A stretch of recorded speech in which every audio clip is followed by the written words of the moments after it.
Hi guys, welcome to Office Blokes React. I am Office Bloke Dave. I'm Office Bloke Mike. Together we are two of the Office Blokes, aren't we? We are indeed. 1, 2. Yeah, where's the other one? Away. Away? Yeah. Gone away. Gone away. I'm not saying where, but he's away. Right, fair enough. I heard it was some sort of gentleman's only holiday. Like quite a hot holiday resort, you know. I won't like to speculate, I must admit. I won't like to speculate. Well, that's what I heard anyway. Draw your own conclusions. Maybe if we check his Instagram, we can see that he is actually, just hanging out with a load of lads. I think he just might be. Yeah. Good old-fashioned man time. Why not? Anyway, Office Bloke Daz will be back next week, don't worry. It's just having a couple of days to... unwind. You get the gist. Right then, Titanic tourist submersible destroyed. How it happened. Yeah, so this was pretty grim, wasn't it? It's been going on for like 4 or 5 days now, hasn't it? And it's just absolutely hideous. It really is. I didn't really follow it and didn't know that much about the inner workings of it all. Yeah. And I was chatting to Ash last night, and I said, obviously she's a scientist. I think she's a biologist, really, by trade, but you've got to kind of study a lot of other things. I can imagine. And I said to her, I reckon they're dead. What do you think? And she went, absolutely. She was like, without a doubt. And then she started talking about the pressures involved, and I think maybe she's followed it more than I have. Yeah.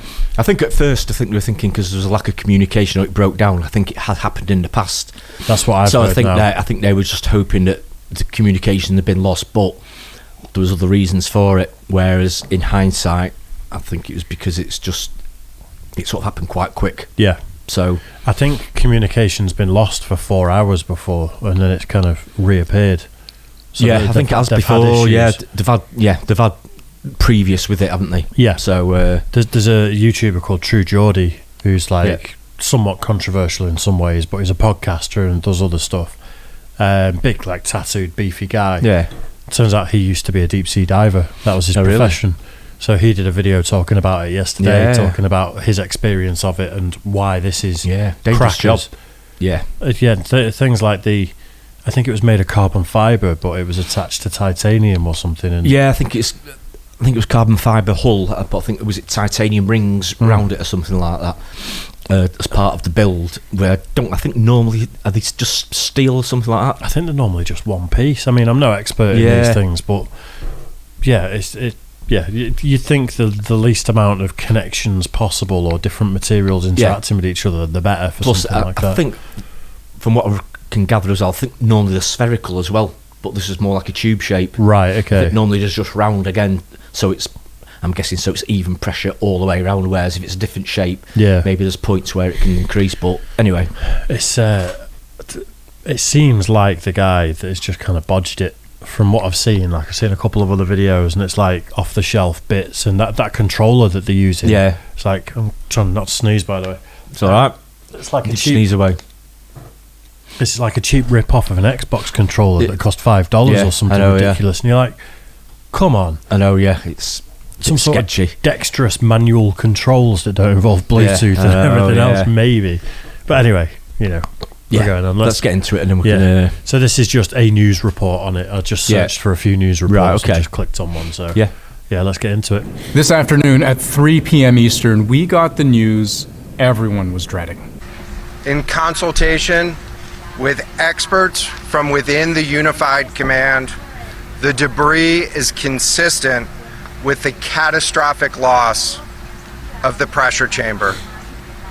Upon this determination, we immediately notified the families. That's the man heading the multinational task force that has spent the last 4 days searching round the clock for the 5 people on board the Titan submersible.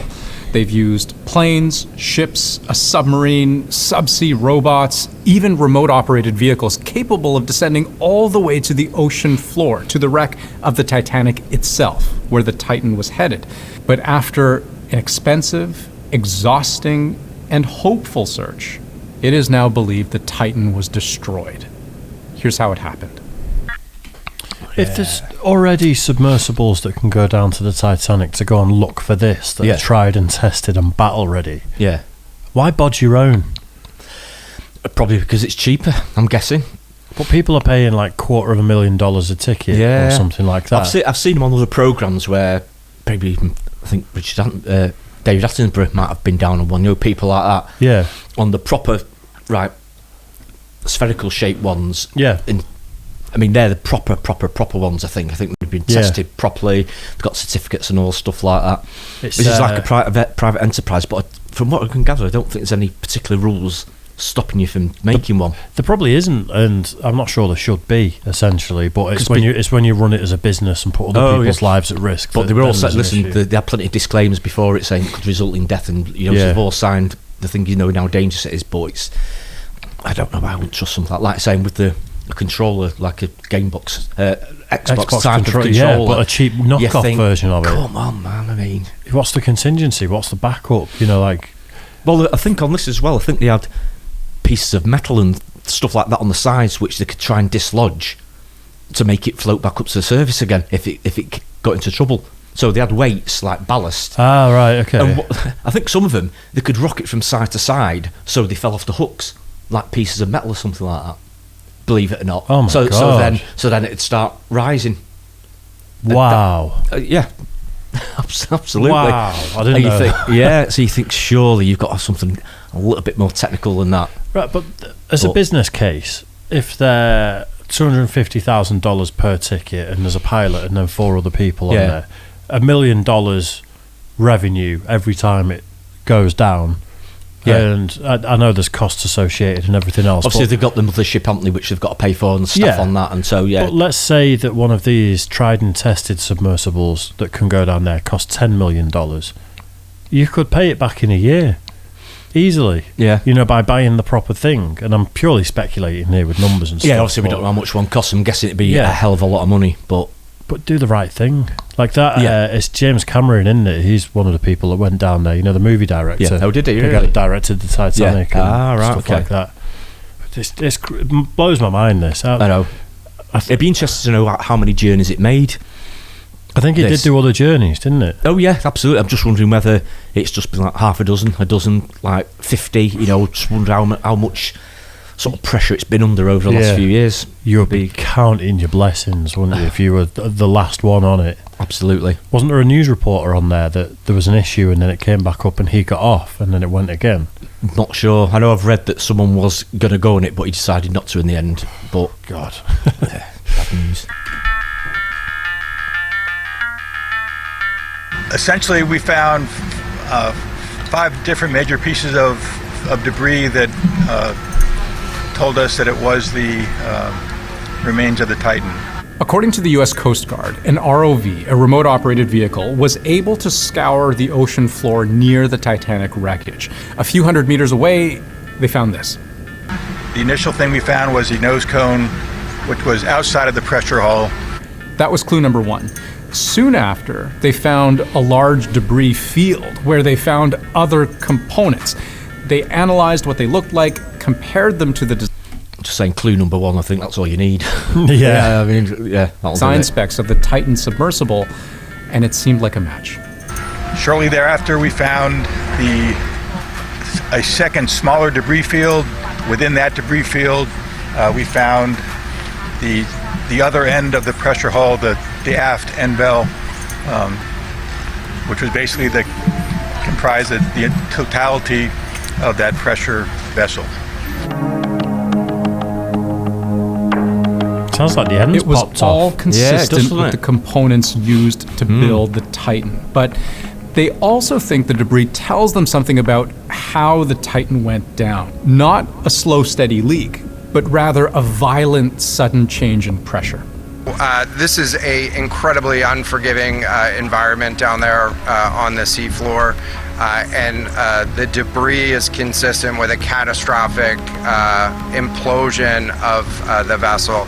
A catastrophic implosion is what can happen when you are subjected to the incredible pressure of being so deep underwater. The Titan wreckage is about 13,000 feet below sea level. When you're that far down, the forces acting on the hull of the ship, many thousands of pounds per square inch, I've heard it compared to having the equivalent of an Empire State Building crushing you from all sides. We've taken a regular styrofoam coffee cup, and that's then strapped to the outside of the submersible in a net bag. And when we eventually come up topside and recovered, the actual same coffee cup is basically a that size. Wow. Was that just for an example, that, or is that, this is going to seem really stupid, has that been crushed in a way that it's shrunk? It looked like it, didn't it? Or is that just him giving an example of what was this size is now this size? Because I assumed it would crumple. Or I'm assuming that's the one that they used, because they put it in a bag, didn't they? To show what actually happens. It did look like a mini one, didn't it?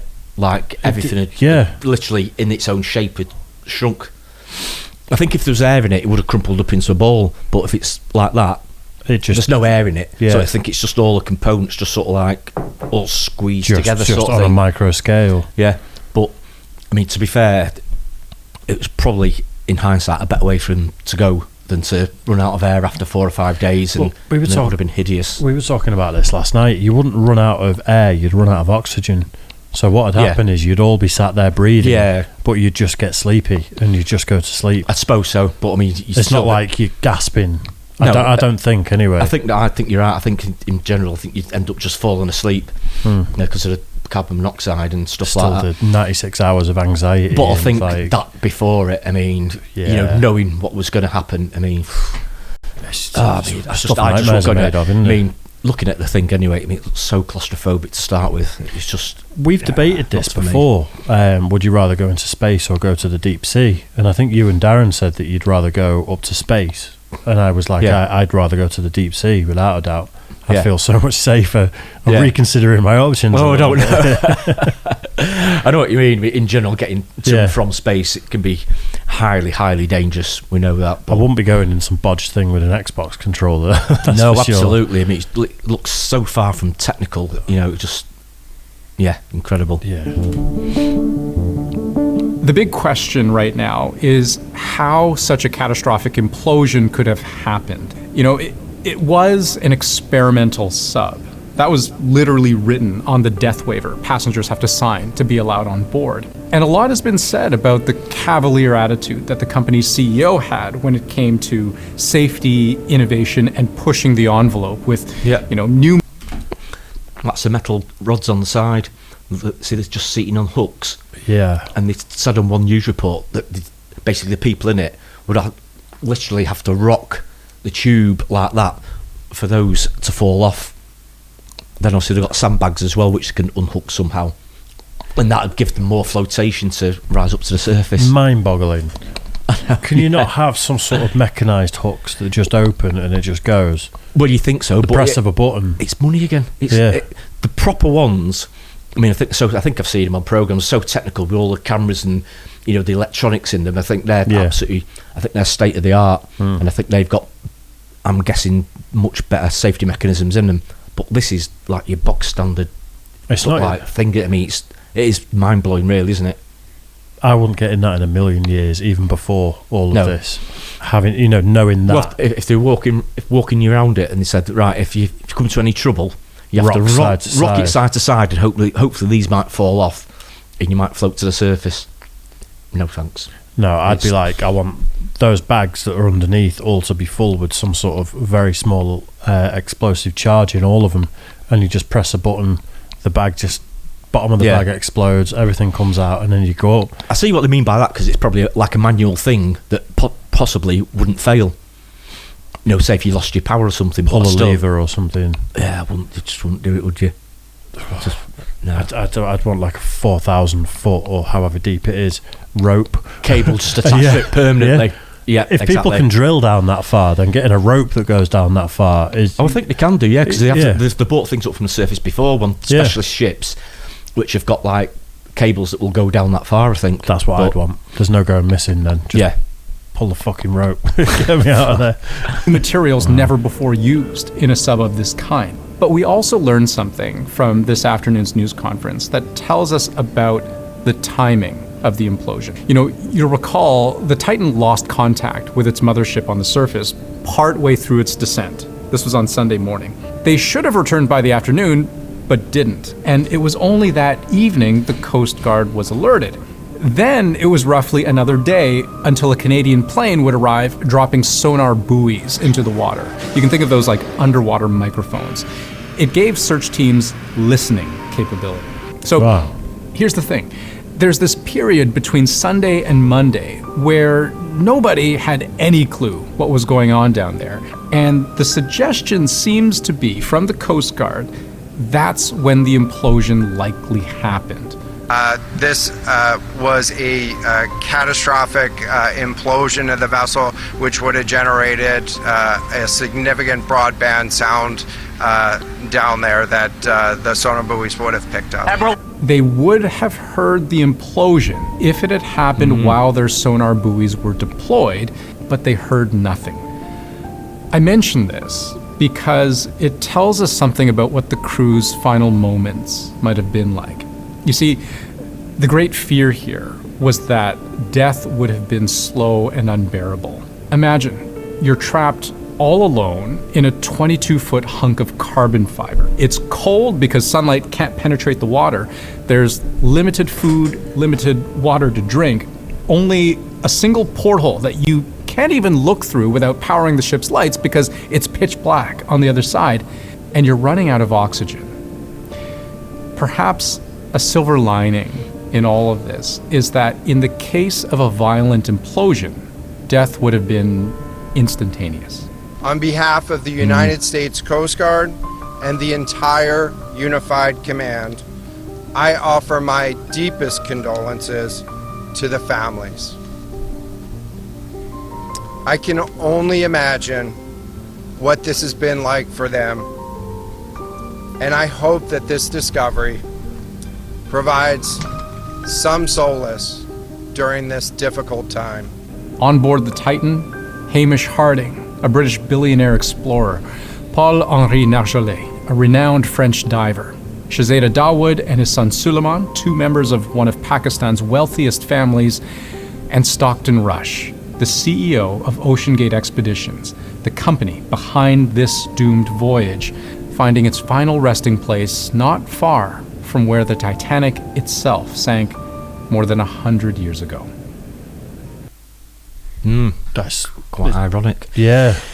So I'm guessing because I think they've had communication problems in the past, they were thinking, right, lost communication, but instead of telling the Coast Guard straight away, they're thinking, well, they'll just carry on to the bottom, which will take a couple more hours, they'll look around for a bit, then they'll come back up. So I think they were guessing that after another 4, 5, 6 hours, if they didn't hear anything, then I think that's when they got in touch with the Coast Guard, isn't it? That's how I'm looking at it, because they thought maybe it wasn't out of the ordinary to lose communication. I think if things are experimental as well, you're not going to want to phone the Coast Guard straight away for help, because you're going to be like, fingers crossed, everything's all right. Yeah, maybe a waste of time. But you don't want to ring any alarm bells. In hindsight, it probably didn't make one iota of difference, because it sounds like it was instantaneous, and even if they got the Coast Guard straight away, clearly it doesn't sound like it would have done any good. No, unfortunately. And if that end cap has been found separate, and that's somewhere where the carbon fibre is joined to some sort of titanium nose,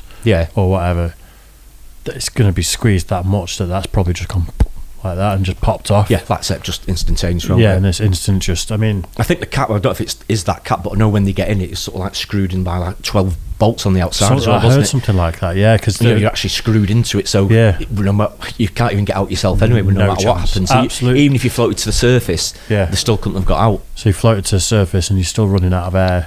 Yeah, obviously there's a chance to be found. It would be difficult, needle and haystack job. But, if they would have been found alive, they would have needed to have been found like 4 or 5 hours before they ran out of air, wouldn't they? Oh, of course, absolutely. Get them to the top, get it unscrewed, and how do you get it to the top? It's not like you just drive a JCB down there. And it's difficult. Well, I think they were getting a ship over there that's got the cable on it, capable long enough to pull it up. Yeah. And I think that remote one that went down, I think that's got the capability of hooking it onto like a vessel or an object. So I think they've done it. Yeah, I think they've done it before with this remote.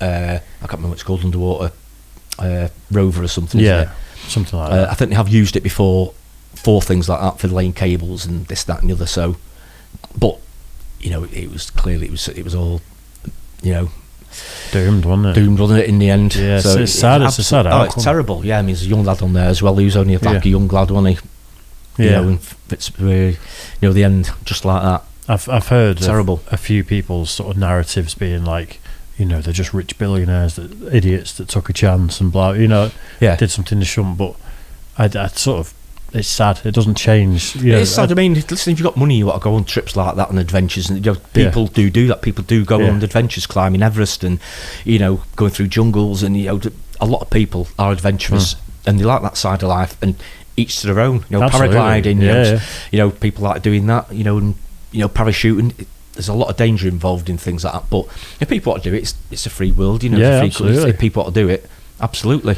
It's regardless of people's thoughts and opinions, it's a sad loss of life, isn't it? Of course, really absolutely, is. Absolutely. My main thing is it just seems so unnecessary. Like, that sort of thing should be regulated. Yeah, you'd guess maybe going forward they would regulate it in some way or the other, because I mean, it is so dangerous. There's people's lives at risk, so you think it should be a properly certified vessel that goes down there. Then if it is, then you take your chance, don't you? Yeah, but I think if you're running it as a business, it absolutely should be. I don't see how it couldn't be. That's mind-blowing to me. If you're just some lunatic that wants to build a thing and go under the sea, you should be allowed. More power to you. That's if you're doing it on your own, that's fine. Yeah, but if you're drawing in paying customers, then maybe there should be, in hindsight, more regulation about it. Absolutely, yeah. Wow. Right. Yeah. Let us know what you thought of that in the comment section. Really sad one, but huge at the moment, isn't it? Yeah, absolutely. It's been everywhere. Yeah. Right. Cheers for that one, guys. We'll see you soon. Cheers.